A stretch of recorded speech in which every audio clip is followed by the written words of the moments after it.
guys have any questions? Okay. Am I gonna have the first question? Okay. Now that Bellator's under a new regime, no longer tournament based, back to the big fights, what the fans wanted. How do you feel? Maybe some of the old regime of the fans are going to take it, or do you think they just want the action pack? Because tonight it seemed like they just want the action. Yeah, I mean, I think that I think the alternate format was a good move in the beginning of this company's history, but I think it's past that now. And I think that the stars that are here, stars that we're going to develop, we're going to build some new fighters from the ground up. We're going to buy some when they become available. And with the roster that's already intact, we're going to have a great fight league. And at the end of the day, I think that's what people want to see. Strikeforce proved it, right? Right. Yeah. Strikeforce proved that you could have big fights and be in big stadiums and have great shows, and be relevant in mixed martial arts. What was your time off like, and how quickly were you looking to get right back into a different promotion? I'll tell you, I was actually talking with another media company, heading in a different direction when I met with Kevin Kay for the first time.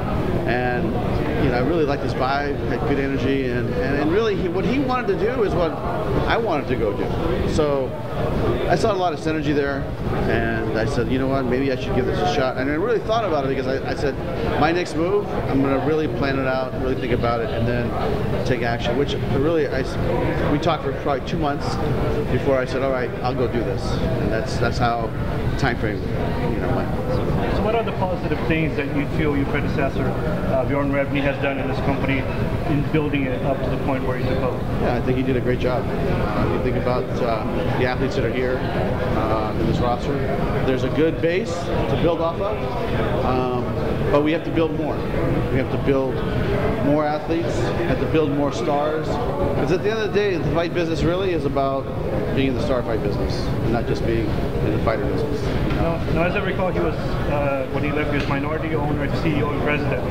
Are you any of those three things, or just president, or what do you think? Yeah, I'm the president of Bellator, and that's it. And is there a CEO of Bellator? We have a COO named Jason Jordan that we just brought on, but there's no CEO. I'm going to be running this company. And do you have any stake in the company? That I can't talk about because of the nature of my NDA with the company. Okay. Scott, what are some of the things that you thought the show did well tonight, and some things that you think you have to improve on week in and week out with the product? You know what? That's actually a really good question. I think that when I look at the talent here in the Northeast, I was pretty impressed. Some of these kids on the undercard, some of the guys that fought after, pretty talented kids. And I was telling Zach and Rich, we got to take a good look at these guys because I think there's something there with some of them. And you know what? We'd like to find the local guy, put him in some bigger fights, and then eventually he'll blossom it. And that's something that I thought was really good about the show. And look at the crowd. I mean, I think it was 6,000 plus, maybe close to 7,000. It just means there's a demand for Bellator MMA here in the Northeast. Do you have a live gate figure? I don't, but I'm sure that we can get it to you. A lot of fighters seem very happy that, award. Why do you think that is? You know what? I have a good relationship with these guys, and we're friendly, and some of these guys are my friends, and even a guy like Tito, who really, I'm just promoting him for the first time now, but we've been friends for 10 years, maybe 15 years, and I watched his career. I've been a big fan of his. Same thing with Bonner. I mean, he was in one of the most significant fights in the history of martial arts with the Forrest Griffin fight. So, I think that they realize I respect them, and I have a good relationship with most of them. And we became friends, and we're hanging out, and we're talking and chatting, and to me, it's not like they're the talent and I'm the producer. And sometimes you have business situations that kind of put you at odds, but we try to fix, work through that, fix that. But I would say that my style of management is to be engaged and really, be in the trenches with the guys. Since Randy Couture is under the Viacom umbrella right now, would you try to get him back for maybe a one-off? Fans, of course, would want to see him against Theodore again. That's a fight that I personally would love to see. I just don't know if it's going to happen. I mean, Randy's, he's dancing with the stars now. I mean, he's not going to want to go, fight Fedor now. He's hanging out with some good-looking girls, dancing every night. But we'll see him next week, and we'll talk to him and see what he has to say. What about working with Fedor again? or even cross-promoting? What's your feeling about that? Well, all I can say is we are in dialogue with M1, but that's all I have to say at this time. Do you have any regrets the way the Tito Seth Bonner segment went? You know what? To be brutally honest, we told them, guys, look, let's not get this crazy. Let's just keep it simple and announce the fight, interview you guys, everybody goes home. And Mike Mazzulli came up to me and said, hey, make sure they don't touch each other or get into the situation where, like the Jones DC scramble. So we tried to make that happen, honestly. And what you saw out there was, I think, serious heated emotion. And I don't know. I know Justin McCulley. I don't know what he means to Tito. I don't know what happened, but obviously there's some bad blood there between those two. And hence the mask. For a second there, I thought I was like in a Japanese pro wrestling event or something, right? When you saw it, did you get flashbacks of Nashville? No, I knew that we weren't going to go there because the cage was much clearer. It was cleared by the time that they went there. But you know what? I told him, I said, Tito, calm down. Justin, calm down. I don't know what the beef is, but they definitely have some beef. And Tito was steaming. Even when he left, he was still pretty riled up. So it's going to be interesting on Saturday night. Well, what's happening in the women's featherweight division? You have 4 fighters at the front right now that we know of. Do you have any plans, like what cards, which matchups? Yes, we'll have something to announce shortly. So we're going to go back into the female division, starting with the 145 division. We might add another lower weight class, which we're still deciding. But in mid-October, Marlo Spinner will be fighting, and we'll announce her opponent shortly. Is a tournament potentially coming at women's 145 pounds? You know what? That's not in the works right now, but it's something that we're going to keep our options open. In the press release we got for the November 15th call, it said for the vacant lightweight title, Chandler versus Brooks. Yes. So why is it a vacant title? Because he's the interim champion, right? I mean, Will Brooks is the interim champion, and the actual belt was vacated by Eddie when he left, so they're fighting for the vacant belt. But why not just take off the interim tag and make Will Brooks the full champion? I just think that was something that me and my team, we got together, we agreed on that should be earned, and we'll let him go do it. Have you had a conversation with Will Brooks? Because he's probably going to look at that poster and say, why am I second fiddle? I don't think he's second fiddle. The guy's a great champion. He had a great opportunity last time. He proved himself. And you know what? He's going to have another chance to prove himself again. Is there any update on Rampage Jackson's next fight? No, not this time. He's just opened a gym. I'm sure you guys know. He's very busy. And, he's quite the businessman from what I've gathered. Since you obviously had enough passion for MMA to come back and be here with Bellator, did you ever have second thoughts about getting out of the business for a while there on Strikeforce? You know what? I just feel like, Strikeforce is something that I love, and I think we were really good at it. We put on some big fights. If you look at the history of what we did, I think we put on some relevant fights, and then the tournament, Gina Carano fighting Cyborg, Fedor Emelianenko fighting Fabricio Verdum, Frank Shamrock fighting all the great fights with Kung Lee or with Nick Diaz, and even the Cesar Gracie one. We still hold the United States record for paid attendance for a show. San Jose, that first show that we did, still holds the attendance record for paid attendance in the USA. So I'm proud of all the the accomplishments that we had in Strikeforce, and this is a new chapter of my life. And I look at this as a great opportunity because when you have a company like Viacom, Spike TV, and all their muscle and power they want to bring to MMA, and they say, look, we want to be in MMA, we want to be successful in MMA, and so let's go do this together. So, it's the next chapter of my life. I've turned the page. And it was like, it just seemed like the steam kind of went away with it. That's how I feel. And based on some of the ratings, it proves it. And I think you need 2 people, at least, to keep the industry healthy, right? Because then it's like, everybody helps each other out. And, in this situation, I think we can prove it. They had probably a great show over there tonight. We had a great show over here tonight. I think we had close to 7,000 or 6,800, whatever it was. I'm not sure how many they had, but, they probably are going to get good ratings. We'll get good ratings. Everybody can win. I just think that, when you only have one player in the industry, I think that it's not going to be as successful.